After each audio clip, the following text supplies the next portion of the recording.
Hi, Amit. Welcome to the Teacher's Point of View podcast. I'm so pleased that you've obviously come on. I mean, I've followed you a little bit on social media, and obviously I've met you once before, and so happy to have you on the podcast to sort of explain your journey. I mean, like you're an assistant head teacher in Pleasure. an outstanding school. Talk me through your journey. Like, what kind of made you go into teaching, and like what got you to up the ranks and to where you are now?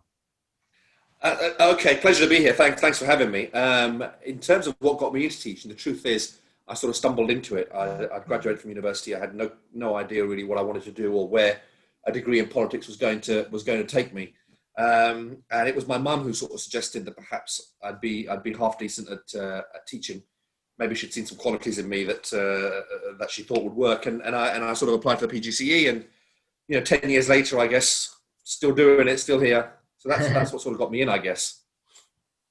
Yeah, fantastic. So obviously you studied politics, right? And then you decided to go into a PGCE geography, like as your main Yeah, subject, right? I mean, what made you transition into that subject opposed to like kind of continuing in what you studied at university? I think it was almost forced. I actually teach politics. I do teach geography as well, but I mainly teach politics. I think it was at that time. I don't think there were many PGCEs in politics or in sort of social sciences. So geography was a subject that I was always good at, I guess, and a subject that I really liked, and it was easier to get onto a PGCE in that subject. So I did the PGCE in that, and then when I got the job that I'm still in, really the school that I'm still in, actually, I offered them both subjects, and I've been teaching both subjects ever since. Fantastic. So you're obviously you done your PGCE. This is a school that you did you do your placement at this current school, or did No, you? I didn't. No. I didn't do my placement. I did my placement at two other schools, more local to me. I live in East London, Essex. So I did two placement schools around here before applying to this school. But I did my NQT year at this school, and this is my ninth year at the school now. Fantastic. So you walk me through how you progress up to where you are now, because you're an assistant head at the moment, and in that time, obviously, I know you work mainly with pastoral, don't you? Those are where your responsibilities lie. And it's quite with pastoral, you're very much involved in the kids' lives, aren't you? It's a little bit different when you go down the curriculum-based sort of progression route. It's more like you look after your department, whereas pastoral, it's a little bit more hands-on, and you kind of are looking at the overall perspective of the school opposed to Yeah. just your own department, aren't you? I mean, how did you kind of fall into going down that route opposed to any other route? Um, okay, so I guess I joined the school in 2011 just as a part time. My first year was a part time teacher of geography at that time, 3 days a week because I was doing a masters at the time, and I wasn't able to sort of commit my time to both things. And then it was only actually a maternity cover. I was meant to be at the school for 1 year maternity cover. I thought it's okay. I can travel from Essex over to Hendon. I can manage it for a year. But for whatever reason, I really liked the school, and I guess the school really liked me. And things just progressed. An opportunity came to stay at the school, and things progressed on. Then there was a vacancy that came up in my second year to become the head of sixth form, and I always felt that, having taught sixth form, I always felt I don't know, a connection, a good sort of relationship I was able to build with sixth formers. Being a bit older, you're able to speak to them in a slightly different way that you might speak to some of the younger kids or the younger students. So I applied for that job, not thinking really that it would come to fruition. I just thought it'd be one of those things. You apply, you have an interview, you get a bit of practice, and they say thanks very much, but you're not quite the one. But I must have impressed them enough for them to give me the gig, and I became head of sixth form at quite a young age. I wasn't much older than many of the sixth formers at the time, actually, and I did that for 5 years.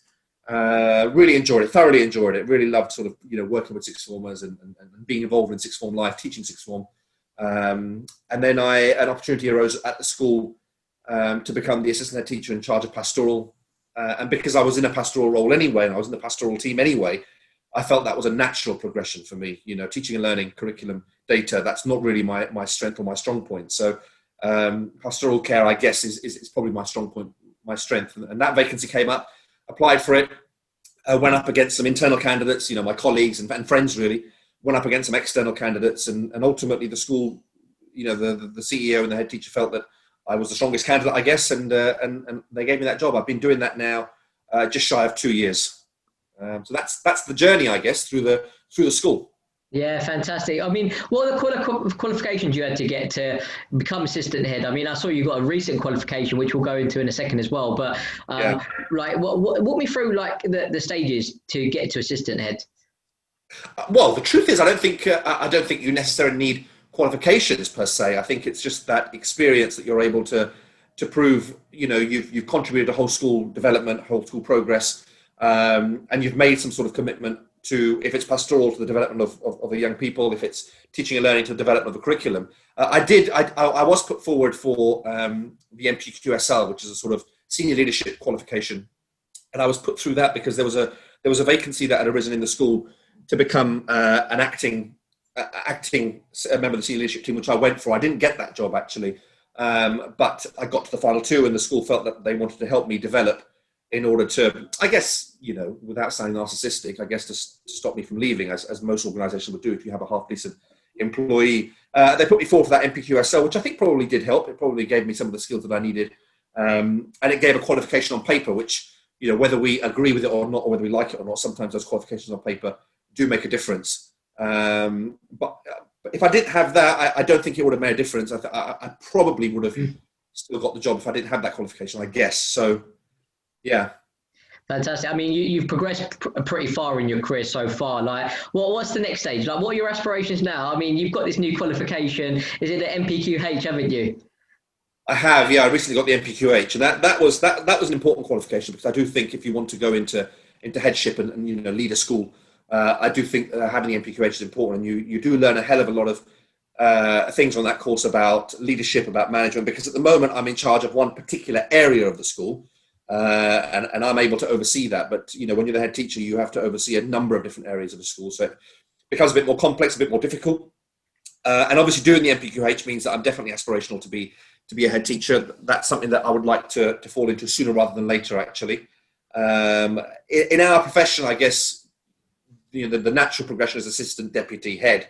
We'll see if I can jump through the hoops a little bit. You know, the role that I do at the moment, actually, we don't have deputy heads at the school, so I would argue that what I do at my school is equivalent to a deputy head. You know, I deputise for the head teacher on a regular basis. So that would be the ambition for sure. And further down the line, you know, who knows? The sort of ceiling has been raised a bit now, and you know, the potential to perhaps run a multi-academy trust would be something that I would definitely relish, I guess. Fantastic. So obviously you didn't fall into teaching, right? And nobody really falls. I mean, some people do. Some people know they absolutely want to become a teacher, but a lot of people leave school, think I'm going to go get a degree, and then maybe do something in a different career, right?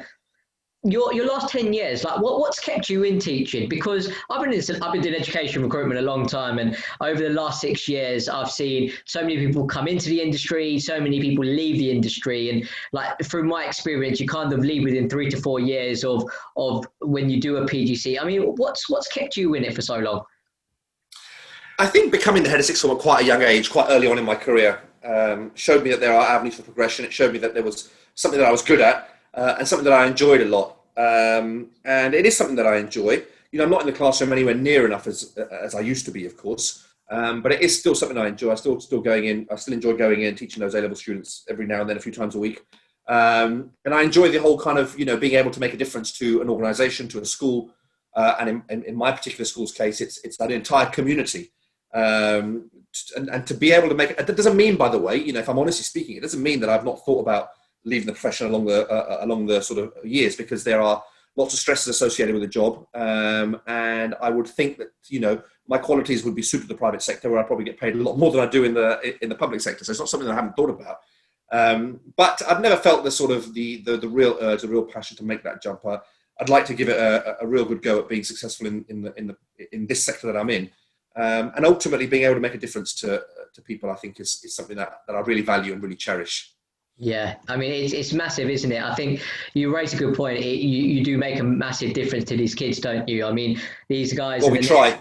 Yeah, you obviously are kind of creating the pathway for the future prime ministers, the future lawyers, future doctors. You know, Gosh. and it's true. I mean, a teaching profession is so important to our economy, isn't it? I mean, you guys do an amazing job, and it is undervalued. I mean, I was speaking to a friend a few weeks ago, and he said, I mean, I don't know what teachers complain about. They're off 13 weeks in a year, but it's hardly the case, is it? I mean, you genuinely are working through the half terms, you're planning and marking constantly. I mean, senior leaders have a massively tough job, don't they?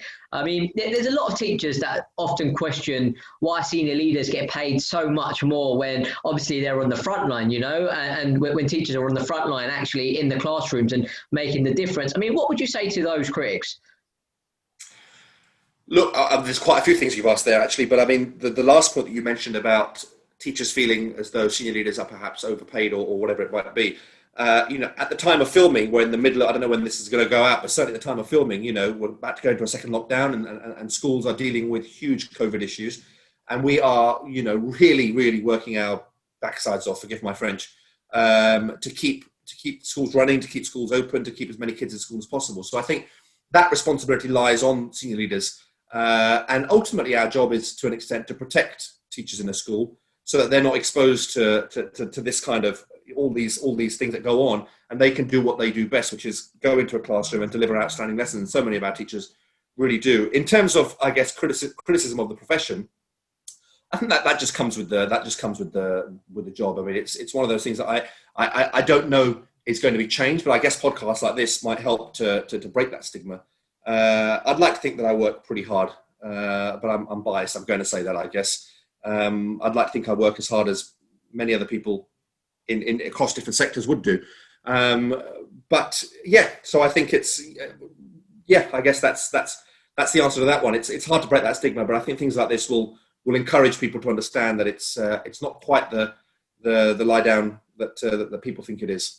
Yeah, absolutely. I mean, it's a tough job. I don't think I could be a teacher, you know. I mean, not only do you have to do the planning, marking, you have to do the data input, don't you? And like things have changed massively, you know. Like, I mean, you spoke about obviously COVID and the transformations that you had to do overnight at times, because what sometimes the public forget is you find that information when we find out as the public, don't you? I mean, you don't get told the night before that we're gonna go into lockdown, you know. And it's about you've had to create policies overnight and like get absolutely in, and it's quite a lot, isn't it, for an SLT? I mean, talk me through these last 7 months as an SLT member, right?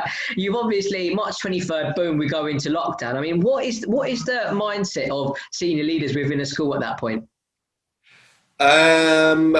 We just hit the ground running, to be honest. I mean, I work as part of what I think is a great senior leadership team. It's quite a unique structure because we're two schools in a mat, but actually one senior leadership team. So we have a boys' school and a girls' school. The boys' school, we each about 600 or 650 students at each school. So there's three of us that are senior leaders at the boys' school and three of us that are senior leaders at the girls' school. And then we have a CEO. So we're quite thin, I think, in terms of an SLT per school. But during the lockdown, I think everyone just got stuck in. We used to have two meetings a week, which could last hours and hours over this, you know, this new thing that we'd learned about Zoom and things like that. And we just dealt with all the issues that came, and we assigned different roles to different members of the SLT, depending on what our strengths were and depending on what our areas of expertise were, I guess. And we had no choice but to hit the ground running. You know, we were running on fuel, I guess, and we just kept on going. And ultimately, we owed it to our teachers to give them guidance, and it wasn't always so easy. It wasn't always so straightforward. Not every teacher believes in the SLT. Not every teacher believes in the decisions that are being made by the SLT. So that was a tricky thing to navigate. We owed it to our parent body to provide an education for their children. We owed it to our children, of course, to have an education, and we owed it to our wider communities. As I mentioned earlier, we're a massive community school, and so we owed it to a number of different people to keep going. So for us to say, sorry, there's nothing left in the tank, it just would not have been acceptable. So we all just carried each other along and just kept things going, basically. Yeah, absolutely. I mean, it's difficult when you've got to transform everything overnight. I mean, at that point, how difficult is it to keep teachers on your side and keep parents on your side and the children like behaving in the way that you want them to behave and get them to study from home? I mean, how difficult is it, all of that, to incorporate into the transformation? It was very difficult, actually, to be honest with you. It was very, very difficult because there were, you know, when we went into the lockdown initially and schools were told to close, you know, we had got Google Classroom running quite early, and it was, you know, a matter of about a month or so being into lockdown that we managed to get it all running. But that month to get things put together was incredibly difficult. And there were teachers who felt that the SLT was, you know, running around like headless chicken, who don't have a clue. But ultimately, you take that in your stride as a senior leader, and you know that there's going to be, as soon as you enter leadership, one of the key things you learn is that you're going to have your critics, and it's about how you deal with those critics as much as how you deal with those that support you, I guess. So we stuck to our vision, and we kept working towards it, and we got things up and running. Parent body, again, the vast majority were supportive. Like our teachers, I must say, the vast majority were supportive.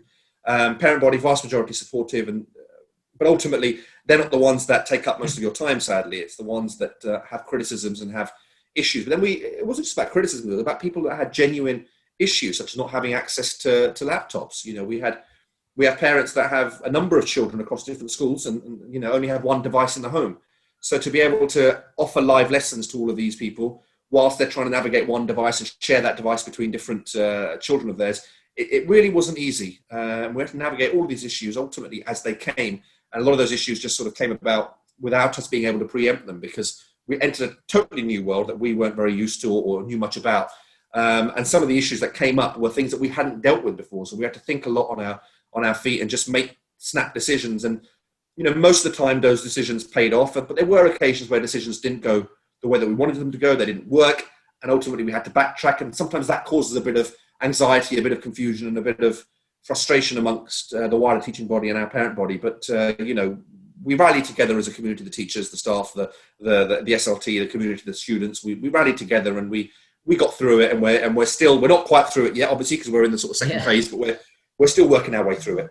Yeah, fair enough. I mean, it's hard, isn't it? I mean, every single senior leader I've spoken to, I mean, it's been a whirlwind, I mean, teachers are doing everything they can at the moment just to keep these kids, keep the education going. I mean, for some of the disadvantaged students, I mean, you spoke about a couple of families not having more than one laptop available between a certain amount of siblings. And it's difficult, isn't it? Because obviously you've got the exams next year, and as a school senior leader, you've got to almost be thinking, well, how are these kids going to compete with kids that have had access to these resources or have been in the whole time, And it's difficult because you're obviously, the grading system is based on percentages and how many people fall into a certain tier, and it's based, so it's very hard for people that haven't had the same resources as other people to compete with at that level, And I mean, what are your views on how the exam should be ran this year? Because it's difficult, isn't it? I mean, it's unfair on some of these kids. Yeah, look, I mean, I might teach politics. It doesn't necessarily mean I know about policy making. I can appreciate how hard it is for any government and for any country to navigate these kind of situations. I mean, there are things that I might agree with and things that I might disagree with. From an exam point of view, I can't see how, going into this, I know this lockdown isn't going to affect schools in terms of closures, but it's certainly affecting the education of students. We've got so many of our year 11s and year 13s not in school at the moment, at home. And, it's hard to run these live lessons when you have a combination of students standing in front of you in a classroom and students at home. The technology, it's there, but it's not so straightforward to run a session for boys and girls that are at home and boys and girls that are standing there in front of you and try to manage both of them. My personal view actually is that the exams in the summer coming up, really shouldn't go ahead in their current format, which is, I know they've delayed them by 3 weeks. They're trying to buy us that time, but 3 weeks doesn't cover the 6 months that we lost over lockdown and the time that we're continuing to lose now. How far behind are your kids? What a question. I guess it would be hard to talk about. It's not a one-size-fits-all kind of thing here, that it's bespoke to each individual student. Some students have the capability of catching up very quickly. Some students are also the kinds of learners that would benefit from the kind of online style and really like that. Other students just can't do it. It just doesn't. The brain doesn't process things in the same way as others. So some students might not be so far behind. Others, I mean, those who are in year 11 or year 13 have pretty much had their whole of year 10 or year 12 destroyed. From March all the way through to the summer. And there's continued disruption now because they're not having a consistent run in school. So they're behind ultimately by almost a whole qualification, some of them. Some of them doing A-levels, but they've hardly had any A-levels to actually study or learn. It's crazy, isn't it? I mean, anyone that was in year 10 or year 12 last year, that is going to be going into their final year of GCSE or A-levels this year. They'd be so behind in terms of what they would have learned. I mean, you can't replace in face-to-face teaching, you know, I mean, I know you said you can, like, there's certain kids that have benefited from online, right? But I mean, those kids that are from disadvantaged families, or they don't have access to laptops, or they don't have like sort of the free hot meals that they would get in school, you know, I mean, it's a massive impact, not only on their actual education, but on their well-being, you know, I mean, you automatically think you're at a disadvantage when you're going for jobs in the future, like that somebody's got a slightly higher grade, but they might have had access to better resources. And it's like, you almost feel like you're at a disadvantage, don't you? I mean, how do you keep these kids motivated? Because at some point, if you think that you're not getting anywhere, you start to give up as a human being, don't you? Yeah, I mean, look, we're the school that I work at. We're very, very lucky. It's a very aspirational community, and academia, you know, much like my own community or our own community, academia is something that parents really sort of push into the children. It's one of those things that you must leave school with good grades. So we have a very supportive, very involved parent body, and on the whole, a very supportive parent body, because they really push the students. So I think the students get the motivation that they need at home in order to succeed. They have aspirations, the vast majority of them, to do very, very well, to be very, very successful, and I think that keeps them going. But of course, you know, even those with the greatest motivation in the world sometimes struggle, and we have dealt with perhaps a higher number of mental health issues, a higher number of safeguarding issues that have come up as a result of not being in school consistently. You know, no matter what kids might say, the majority of them will say, you know, we've loved being at home, we hate school so much that being at home is great. What we found actually in more recent weeks with students being re-isolated because they've been in contact with a positive case, or they themselves are positive, they've said they want to be in school. They just want to be in school because they miss the ability to socialise with their friends, even though they're in bubbles and whatever, but they miss the ability to socialise with their friends. And the older ones, they're genuinely concerned and anxious about the impact this will have on their results. And I think we shouldn't forget the impact that that COVID has had on well-being. I know at the moment, again, at the time of recording, there's a whole debate going on about whether schools should be closing for the current lockdown. And I understand and appreciate the debate on both sides. On the one hand, you know, schools are spreading COVID, no doubt about it. It's spreading all over the place in schools. But on the other hand, you know, sending these kids back into lockdown, it might not be so great for their mental health and well-being. Yeah, absolutely. It's a difficult one. I mean, like, what's your opinion on it? Like, should schools stay closed? Look, I'm totally divided on this one, I guess. I think from a COVID point of view, and from worrying about people who may have vulnerable people at home or have vulnerable relatives and all that kind of stuff, I don't think, personally, I can't ignore the health aspect of COVID. I know there's a whole debate out there about shielding the vulnerable and letting everyone else get on with their lives, but I can't ignore the fact that there are people out there who have, you know, we've seen the figures in this country, they're too high. And so on that basis, I think schools perhaps should be closing during the lockdown to allow, or not closing, but going into online. So, you know, we're not just sitting at home doing nothing, we're going into online learning just to allow things to have a bit of a circuit break. On the other hand, as I mentioned already, I think having students in school is so much better for their mental health and well-being, the majority of them, that putting them at home might be to their detriment, especially if they're living in crowded homes, in big homes, and like you mentioned, if they're disadvantaged, it can work. It can be to their detriment. So it's a whole big thing, and this is why, you know, I'm thankful that I'm not involved in government policy making, I guess, because you're damned if you do and damned if you don't, and there's no right or wrong answer to this. It's always going to be a matter of opinion, and I guess my opinion, very politically, is to sort of sit on the fence, perhaps. Yeah, for sure. It's really difficult because obviously, I completely understand and respect people's view. I mean, the schools staying at home, I mean, it's going to reduce the infection rate in some respects. But obviously, speaking to so many senior leaders on my podcast, you know, I mean, some of these kids, right, if they went 4 weeks without going to school, they might not make it back, you know? I mean, like school is survival for them. I mean, it's their safe place. Very true, absolutely. You know, and it's hard, isn't it? Because yes, we want to protect the vulnerable, but these kids are our future, you know? I mean, like all that COVID has really done is made it more apparent, the divide between the disadvantage and the advantage, you know? I mean, absolutely. I never knew there were kids that didn't have Wi-Fi, or the only hot meal in the day was at school. And it's only because I've been speaking to senior leaders on my podcast that I've realized, you know, I mean, it's bloody heartbreaking, isn't it? You know, and some of these kids, like, I mean, I spoke to Dee Conlon, who's like this new head teacher in a school in Harlow, and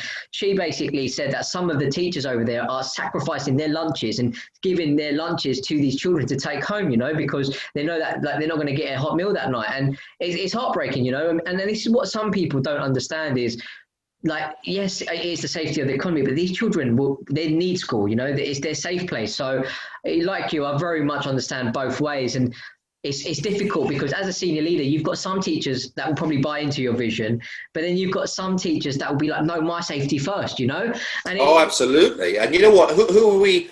Who are we to judge a teacher if they would rather be at home? We've got members of staff in our school who are vulnerable.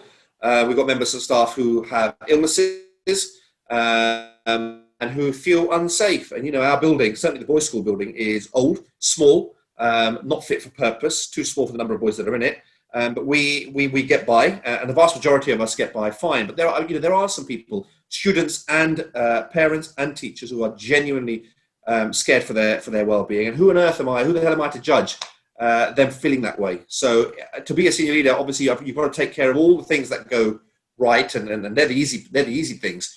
But it's those certain individuals who feel genuinely anxious and scared in the current time. It's about getting them through this.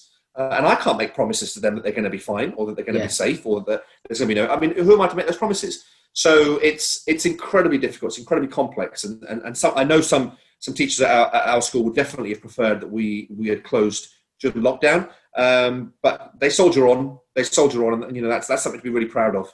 Yeah, and that's exactly why almost I've wanted to do this podcast, and it's what people don't realize. I mean, people think that, like teachers are almost robots, like they just go into school, they do their job, go home, and they work at 8:30 to 3:30 job. They've got 13 weeks off in a year. They've had the last 7 months off. What are they complaining about? And you know what? And this is what people don't understand, like the level of anxiety that you're going in, you're putting your life on the line, going on the front line, and I mean, it's such a difficult profession to be in because, like, one hand, you literally got the media and the public like scrutinizing teachers, and you don't know what's going on from the government. I mean, you are public servants, aren't you? You work for the government, right? And there's no clear indication. There's no like prep from the government that certain things are coming, and it's a scary time to be in teaching at the moment. But more than ever, like, we need teachers, don't we? I mean, more than ever, we need good quality teachers to provide this education for the future generation, and I mean, how do we attract more graduates? Because like you didn't know you were going to go to university and become a teacher. You've kind of fell into it. So, I mean, what can we do as a community to encourage people to get into teaching, but into teaching for the right reason, not just because it's a secure job at the moment? Oh, that's a great question, and a tough one to navigate, because the profession is people are being turned off the profession. That's for sure. I've seen people in my time at the school come and go. In some respects, it's not the easiest school to work in. I understand that completely, and we've had people who've it's a very much a sink or swim kind of environment sometimes, and those who swim can swim as far as the water will take them, really, and do really well. And those that sink, boy do they drown very quickly. So it's not a very attractive profession, I guess, at the moment. And there's a few different reasons for that. One is definitely the sort of stigma around being a teacher, and this idea that it's a lazy profession and it's an easy way out. And I guess for a very small population of people, that might be the case, but that would be the case in most professions. The other stigma, I guess, the other issue with it is I guess the pay. And I know there's been talk about a bit of a pay rise in more recent years, but it's been a sort of public sector freeze over the last decade, pretty much. And I think certain people who are talented and certain people who are, know that they will do very well in their profession, whatever it might be, would not choose teaching. Many of them would not choose teaching because they just think that they can earn far more money being successful in another profession. And that ultimately is true. And it's a sacrifice that you've got to make. And it's got to be that sort of genuine passion for teaching, genuine passion for working in an environment with young people. And it's quite a hot pot of stress in an environment. And you can go into work with a smile on your face in the morning, and that smile can be taken off your face within 5 minutes of stepping foot in the building. And you don't always get that in other professions. The other professions, you get a bit more consistency in your day and a bit more sort of, what your day's going to look like. Excuse me. In teaching, especially in senior leadership in teaching, you could have a plan for a day, and your diary could have, be full from 9 to 5 or whatever it might be. But all of that can be whacked out if, for example, there's a safeguarding issue in the morning, or it can be whacked out if there's at the moment a COVID issue in the morning, or it can be whacked out if there's God forbid, a tragedy or something like that that's befallen a kid or family. So lots of things can change. And I think some of that puts people off getting into teaching, and they'd much rather go into a job where, yes, there's pressure. I'm not saying there's not pressure in other jobs, far more pressure in other jobs to be, in fact. But perhaps that level of consistency and that promise of of more gold at the end of the rainbow is more attractive. Yeah, fair enough. You say obviously there's there's a lot of hard work involved in other industries, right? But I think you're being a little bit modest, because people don't understand what teachers have to go through with certain kids. I mean, just walk us through an example with like a certain kid and the safeguarding issue you might have had, like, because just to give people an idea of what it actually means to be a teacher.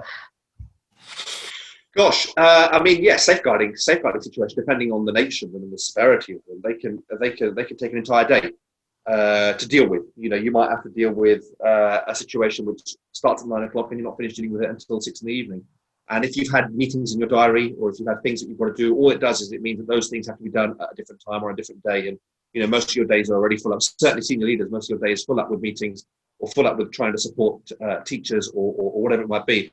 So safeguarding issue can really blow your day out. At the moment, a COVID-related issue can blow your day out, because we've been running our own sort of track and trace program, which I'm heavily involved in at my school. And, you don't always get those decisions right. The NHS track and trace is different to what public health sometimes advises us to do. You then get parental complaints and parental queries about things. So your entire day can be blown out with one or two incidents, and to recover the time is incredibly difficult. And you're often not leaving school until long after the students have left. I mean, there is that impression, or perhaps that vision that people have, or that mindset that people have, that teachers sort of rock up at 9 o'clock and leave by 3. And yes, you know what? There are some who do that.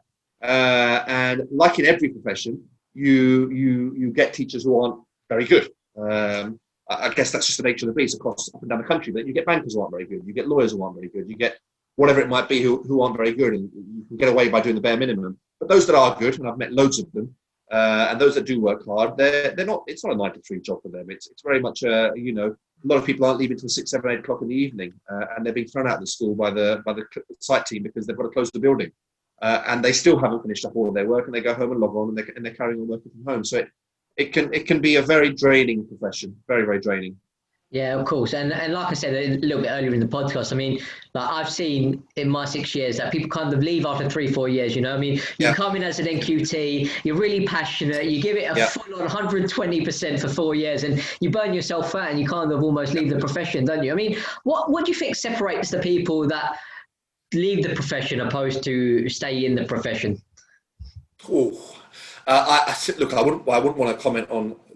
It's not for me to say that just because somebody hasn't made it in teaching that they're rubbish or they're no good at it. It could just be that teaching's not for them. There is a bit of an art to teaching, I guess. Part of it is that whole acting, the whole putting on a persona in front of students, and the idea to be able to assert authority over an audience. And if you haven't got some of that assertiveness or resilience to see yourself through that situation, then it can be incredibly draining. Nobody wants to teach 6 lessons a day, where every single lesson is the children have got you where they want you, and it's overwhelming and you just can't cope. It's draining, it's mentally and physically exhausting, and it's enough to drive you out of the profession.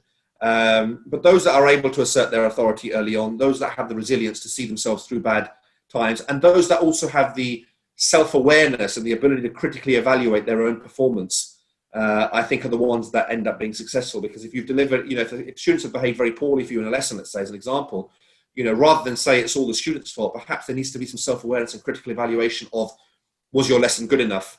Did you differentiate enough for the students in there? Did you provide additional tasks for the gifted and talented?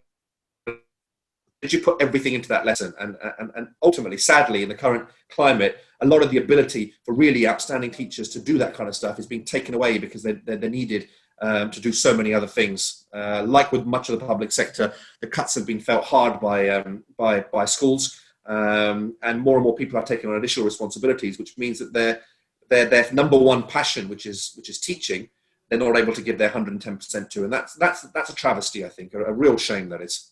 Absolutely. And it's even like, I mean, I was speaking to John Tate, who's obviously written the book Teacher Rebooted, and I think he was obviously having a conversation with me because he's also pastoral. Like, I mean, that's his that's sort of his specialism, and he's talking about, when you, like, normally a child will walk into your classroom and it's your space, isn't it? And there's this big mental thing about kind of, when you're now a teacher, because you have to move around opposed to the children move around in the classes, right? And yes. So there's this big mental thing that you're now walking into their space. I mean, how difficult is that to kind of adapt to that mentally?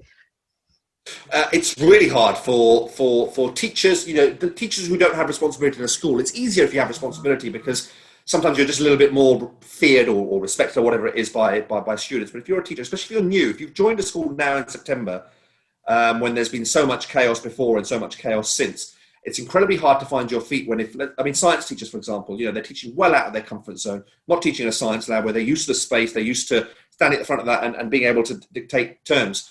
They're now teaching in a maths classroom or an English classroom, and they're walking into a classroom where students are already sitting, and suddenly you're feeling as though the students look at you and say, this is our yard now, and a teacher, if you haven't got that presence and you haven't got that ability to say to a student, I don't think so, mate. This is my yard. It's always going to be my yard. Some teachers fall a little bit more vulnerable and find it incredibly difficult to assert their authority then. And once you're not able to do that, perhaps the battle is lost, and it's really hard to then win students back over, because once they realize, students can be they can be like a sort of a pack of wolves, because once they suss a bit of weakness and they get to you, it's almost like there's no letting go. They can be relentless, and that's when teaching can become a really, really draining and mentally exhausting profession, and an unenjoyable one actually for many people. Yeah, absolutely. And just kind of give us some tips. What would you do just to kind of make sure that you kind of grab their attention from the time you walk into their classroom? Oh gosh, I think voice is a really important one. The ability to project your voice in a certain way without needing to shout. I think once you cross into shouting, then you become a bit erratic. But being able to project your voice in a certain way, and that's one of those things. Some people just have it, and some people don't. Sadly, so to learn how to project voice, perhaps, is something that people need to do. And having a routine. If you walk into a classroom and perhaps you want people to stand up behind their chairs and then sit them down. I know it sounds really ridiculous, but actually it's showing them that it's your classroom, it's your rules, and now we're hitting the reset button. And I'm in charge of that classroom now. Your previous teacher's gone, and it's my rules. And also having consistency. I think the key to succeed as a teacher is to be firm but fair. I think the majority of students that I've come across respect teachers who are firm, stick to the rules, are consistent, and sanction when appropriate, but they're also fair, and they also acknowledge when perhaps an error of judgment has been made or a mistake has been made. I mean, I've spent a lot of my career apologising to students. I have no issue in saying sorry to a kid if I've got something wrong. So I think being firm but fair is something that a lot of students respect, and you build up a relationship with them because of that, and they realise that actually this guy's strict and this guy's or this lady's gonna follow the rules, but at the same time I know that this guy or lady can be quite a fair person, and I know he's a reasonable and rational person and will listen to me. And I think that's the key that's one of the keys to succeeding anyway. Yeah, I mean, it is crazy, right? Because this time last year, obviously, PGCE students are rearing to go, and they kind of obviously just started their PGCE course. I'm not talking about the ones this year, I'm talking about the ones last year, right? So they're obviously the universities are prepping them on how to teach, how to be a presence in the classroom and walk around and obviously check the students' progress. I mean, obviously, that's a big part of teaching, isn't it? To make sure the kids are progressing. And now you're kind of in a 2 meter space, right? They've obviously had to forget everything they learned last year. It's almost like starting to teach again all over again, isn't it? I mean, have you had PGCE students that you've taken on, and how difficult has it been for them to adapt this year? We've got no PGCE students, but we've got NQTs, so people did their PGCE last year. So we have got some NQTs at the school. And I guess what's key for senior leaders is to make sure those NQTs have the support they need. Because everything that they would have learned, or not everything, but the vast majority of what they would have learned before the lockdown on their PGCE, it's probably gone out of the window now, because we're in a totally different world. And it's almost like sometimes we all feel a bit like NQTs, because it's a new world that we're in, and we're all sort of starting again. So I think the key for senior leaders and for schools to succeed is to really nurture and look after their NQTs and to guide them through. And if the NQTs make errors and make mistakes and get things wrong, rather than punishing them or telling them off or whatever, it's about guiding them through the process, and if they need a bit of hand holding along the way, so be it. A bit of team teaching or whatever it might be, but just give them the opportunity to succeed at the school, because if they fail within their first couple of weeks at the school or a couple of months at the school, that could be their entire career done. That could scar them for their entire career. And they're the people that you were talking about earlier that end up leaving the profession after 3 or 4 years, but they might have the potential in them to be absolutely outstanding teachers and maybe even outstanding senior leaders, and to lose that early on because they weren't given the right level of support at the beginning is a real shame, and that's a sign of perhaps poor leadership and poor management. It's hard though, like as a PhD student, you've obviously, you go to a school for a couple of hours to interview, and it's really hard because sometimes I've had the experience where schools kind of overpromise because they want you to come to their school, and when you get there, I mean, they don't always fulfill their promises, and it's almost really difficult because you're getting people in just to fill your timetable, but you're not giving them that support to help them flourish as a teacher. And like you said, they end up leaving the industry a couple of years down the line. I mean, what do you think, like, you have in your school that's effective in the way that you're supporting your NQTs at the moment? Look, I think it's incredibly difficult. I'm about to contradict myself here now as well, but because, senior leaders in the school, and as I said, we're pretty thin on the ground in terms of senior leadership at our school. A lot of the priority at the moment is dealing with the constant barrage of sort of COVID cases and the impact that's having on pastoral care, but also on teaching and learning and data and all that kind of stuff, and preparing mock exams and knowing that those mock exams might have elevated importance if they're used for central assessed grades. So I guess rightly or wrongly, many senior leaders might be prioritising things like COVID, and some NQTs might be left to sort of, as I mentioned earlier, sink or swim. But we do assign members of staff to be NQT mentors. And it's just about making sure that those NQTs, as I said, get the right support they need. And even if they don't need much support, and even if you're not there for them regularly, as long as you can explain to them that your office door is open for them to pop in whenever they need to have a chat, vent, ask for advice, ask about particular students that you might know better because you've been at the school for a few years longer. I think it's about giving them the space and the ability to do that. And that's one of the things that we're trying to do at our school, trying really hard, actually.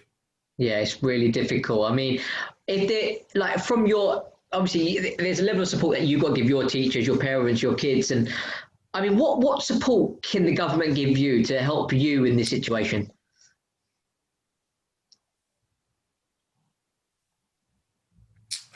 Gosh, I don't know is the truth what the government can do necessarily. It's really down to things like this. Always come down to funding, I guess. If we had extra funds available, we could employ people to really look after our NQTs. We could employ people to provide resources. We could employ people to do some additional admin tasks so that teachers don't have to do them, and that will just free up time for us to have human-like conversations, which we're really struggling to have at the moment because people don't have the time to have human-like conversations. And teaching is one of those professions. I know there are many professions that succeed in having that kind of, sitting at your desk, looking into your screen, and that's all you need to do, and you can be very successful in that. Teaching isn't one of those professions. It's one of those where you need to be walking around the school, meeting people, meeting students, meeting colleagues, and having real, genuine conversations. And if you're not able to do that because you're stuck to your desk doing things that you weren't doing last year, but because somebody was made redundant, or because there's been an additional responsibility that's needed, and you're suddenly doing it, it means that you're not able to support members of staff around the school, teachers or non-teachers around the school who might need that support. So I think these things always come down to funding. But ultimately, it's not just about saying, the government saying to a school, here's an extra £1 million, do what you want with it.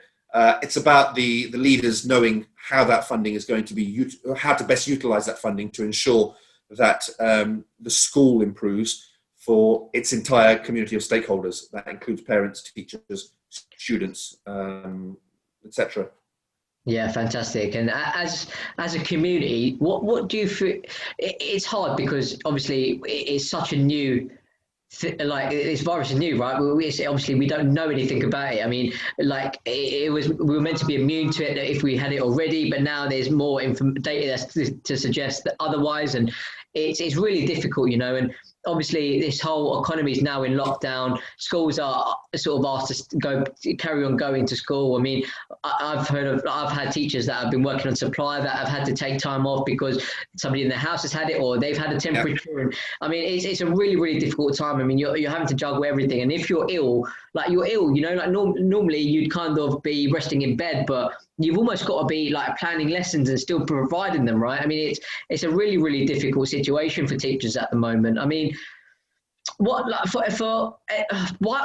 should people come into teaching at the moment? Because with everything that's going on, it's a really hard profession to be in. And like we've said before, it's scrutinised quite heavily and undervalued and underappreciated. And you don't necessarily get the support from your employer, the government, and I mean, it's a really hard industry to be in. I mean, why should graduates get into teaching? I think if you have a genuine passion and a genuine want to make a difference in the lives of young people, then some people really, really are fired up by that, and they feel that's their calling in life almost. And depending on the kind of school that you work at, you can, and if you're good at what you do, you can make a difference to, over the course of a career, hundreds of lives, maybe even thousands, even in a short career, dozens of people that might look back and say, you and I probably look back at our schooling and think, there's a couple of teachers that I can, pinpoint as making a real difference. There's also a couple of teachers I can pinpoint as making, working to my detriment and ruining things for me. That's just the way it is, sadly. But I think people who want to go into teaching, yes, there are lots of pressures associated with it, and yes, now is a very difficult time to get into it and really, be able to succeed in it. But I think if you value the importance of making a difference in somebody's lives, and you talked about it earlier, being able to provide a hot meal for somebody, or be able to inspire somebody through maths, or be able to teach somebody a scientific experiment that piques their interest in science and leads them on to becoming a scientific researcher or whatever it might be. I think then you should definitely go into teaching. If you have that ability or you have that want to make a difference to somebody, then it's definitely your profession.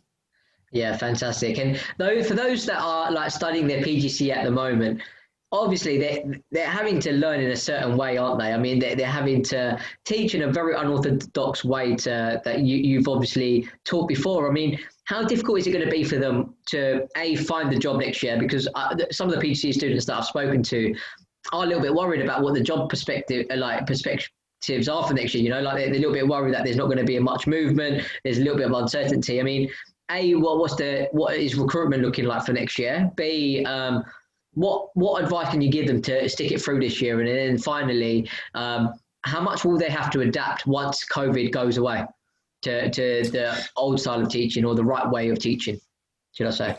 I mean, I think the truth is actually one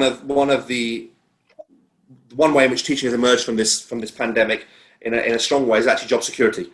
There is job security in teaching. Schools aren't going to close. There are always vacancies in teaching. People, as you mentioned earlier, are leaving the profession. So if they're leaving the profession, that creates more vacancies. So I'm not concerned actually about PGC students not being able to find a job. There are many other professions out there, hospitality, aviation, other sectors that have been shot to pieces because of this pandemic, sadly. And there are people out there really, really struggling to get jobs. People have been made redundant left, right and centre. So the one thing that we're very lucky at in this profession is job security. And I guess that applies for the majority of public sector work, not all, of course. So I'm not concerned about PGC students not being able to find a job for September. I think they're going to be absolutely fine in finding jobs, because I know that our recruitment has carried on. It is carrying on. We're looking for teachers at the moment. Actually, we've got vacancies to fill. So that aspect of it, I think, is going to be fine. In terms of adapting to what the situation is, I guess we have to just see what the situation is going to be in September. Who knows? They're talking about things returning to normal perhaps in the spring or summer of next year.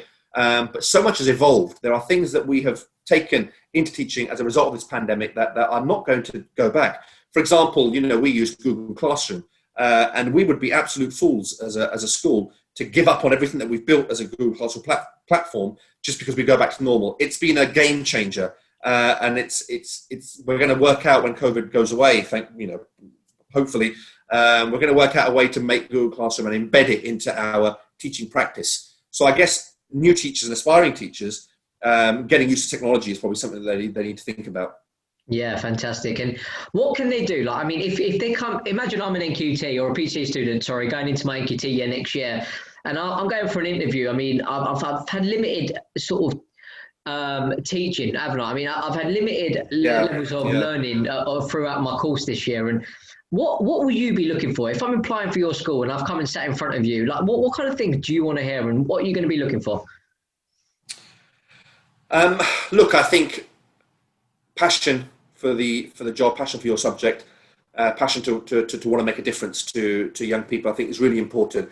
The stereotypical kind of interview for a teacher is you teach a lesson, you're watched by a couple of people, and they make a subjective judgment on whether they think you're gonna succeed or not. But I think we've got to start looking beyond just a teacher's ability to teach an outstanding lesson on the spot. And you've got to look for potential in somebody. If you realise through an interview that this individual has the potential to be a good teacher with a bit of mentoring, a bit of coaching, a bit of work, or whatever it might be, or even more, the potential to be a great leader and a senior leader, it might be worth the risk. But at the moment, sadly, schools are not willing to take many risks because they just haven't got the time to invest in people who might be a bit of a project, or they haven't got the ability to take a risk and watch that risk fail. Because if it fails, you're back to square one. Recruiting teachers, as you well know, recruiting teachers in the middle of a sort of academic year, or if it's not December or April or the summer, it's incredibly hard to do. And you suddenly have a gap you've got to fill with supply teachers.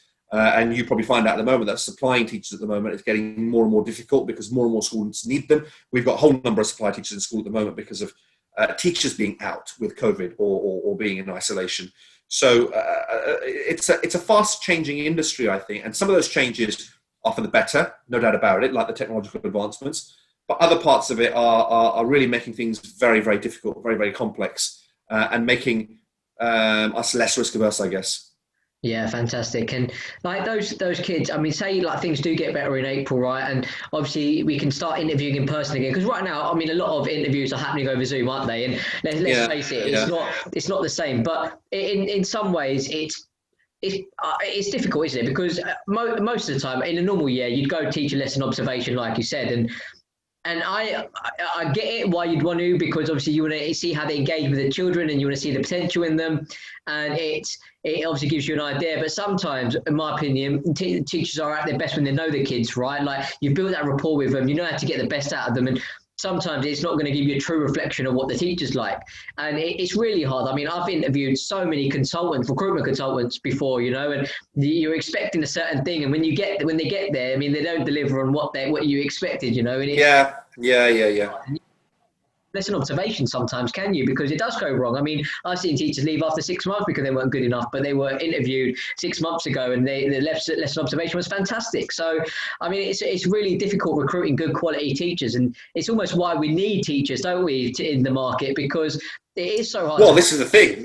Yes, sorry, I was going to say this is the thing. Recruiting teachers is very hard at the moment. It's because the quality that you need isn't there, and that's the sad reality, because people are turning away from the profession. Good teachers are leaving, and people who have the capability of being really good teachers are choosing other professions, and that's incredibly difficult. And it's making life very difficult for schools. Yeah, absolutely. I mean, what's the system here? I mean, like, what could we do? I mean, what would be better for schools? Is it growing their own? I mean, is it to get graduates? And because I think sometimes a factor is getting onto the PGC. I mean, if you don't do a core subject, you got to pay $9,000 to do your PGC, right? I mean, and it's quite expensive to do that. I mean, some people don't want to get into that extra debt, or they're not getting their bursaries. That means they have to take time out from working, like, I mean, there's some people that like go into teaching when they're 25, 26, they've got families by then, and they've got to support their family, and they've got to pay $9,000 and not work while they're learning to teach, and it's difficult. I mean, what's the solution here? Like, I mean, it's a very difficult thing to ask, right? But is it better for schools to be able to train teachers directly, just take graduates straight on and just put them straight through? Or, I mean, what is the answer here? I think that's a great idea. I mean, there are some schools that are, part of these big academy chains, and they do have their own training schools, and they do have the ability to train their own teachers. I think it'd be great if schools could do that. I think schools should build really, really strong links with local universities. Where we are, we have a couple of universities, one's on our doorstep almost, and to not be able to tap into that market, that the university operates a PGC in a number of different subjects, to not be able to tap into that market.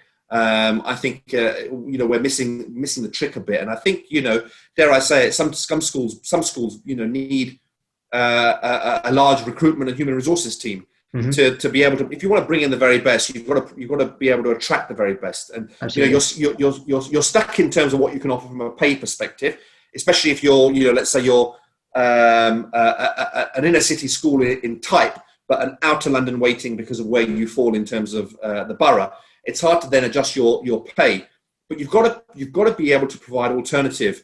Why should somebody living up in Manchester, for example, want to come and work in our school down here in Northwest London? We've got to recruit them. We've got to attract them somehow, whether it's providing accommodation bursaries, whether it's providing relocation support, and whatever it might be. But with the cuts that have happened over the last decade, a lot of those things have gone, and ultimately you're left with what applies. And sometimes brilliant people apply, and you get some brilliant teachers. But we're also finding that sometimes you don't get those brilliant teachers, and that means that ultimately the biggest losers in that are the next generation, our youngsters, who don't get the quality of teaching all the time that they need and that they deserve.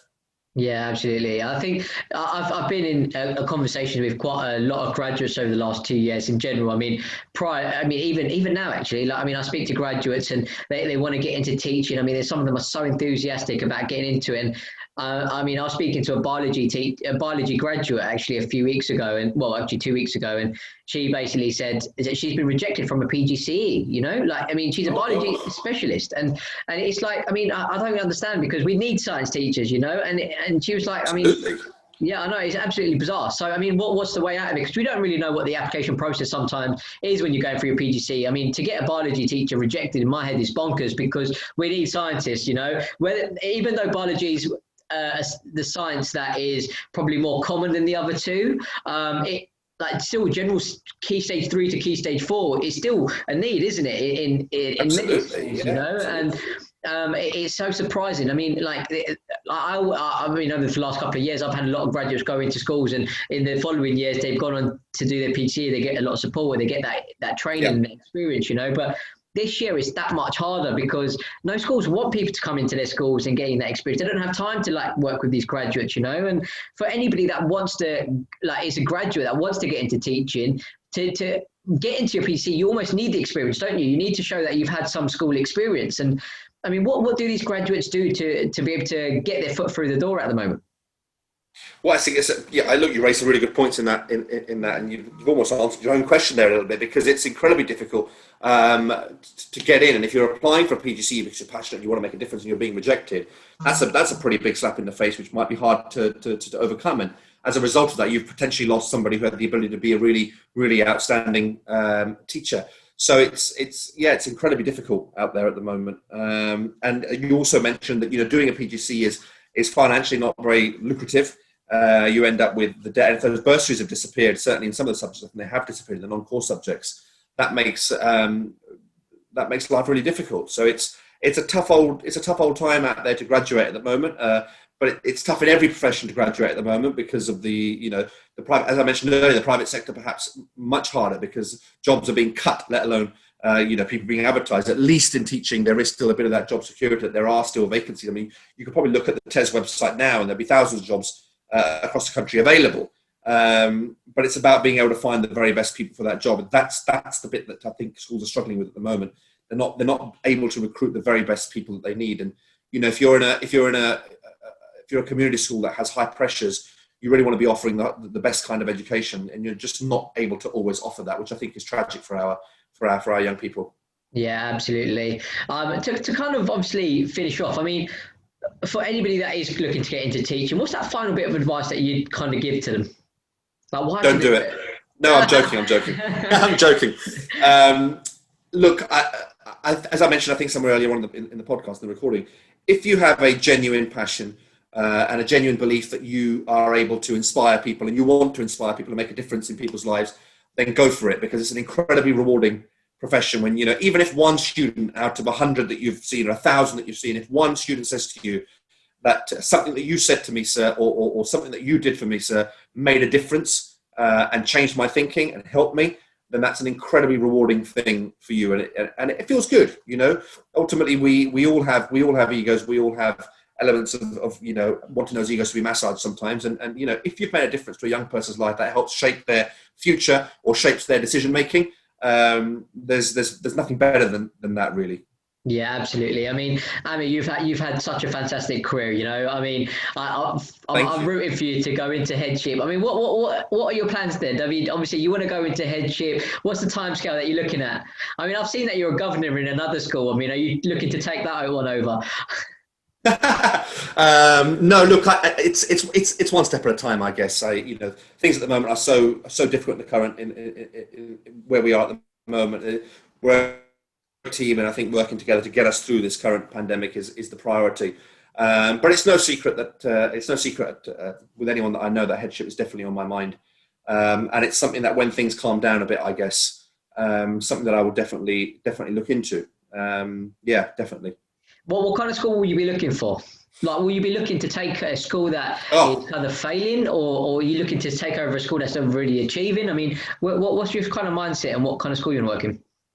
I think they all come with their own challenges. I think if you go into a school that's already outstanding, I mean, I work in a school that is outstanding, and if you go into a school that's already outstanding, I guess the challenge is to maintain that status, to not lose that status, to ensure the Ofsted criteria, the new Ofsted criteria, is being met in every area and every department. And at the same time, if you're in an RI school or worse, then you have that great challenge of turning that into at least a good school, if not an outstanding school, over a period of time. I don't know is the truth of which of those I would prefer. I think from a purely selfish point of view, you know, with a young family now, I guess being a bit closer to home is a priority, because the commute is becoming more and more difficult. So if things come up in the local area, then that's something that might appeal to me. But I don't know what type of school I'd want to work in.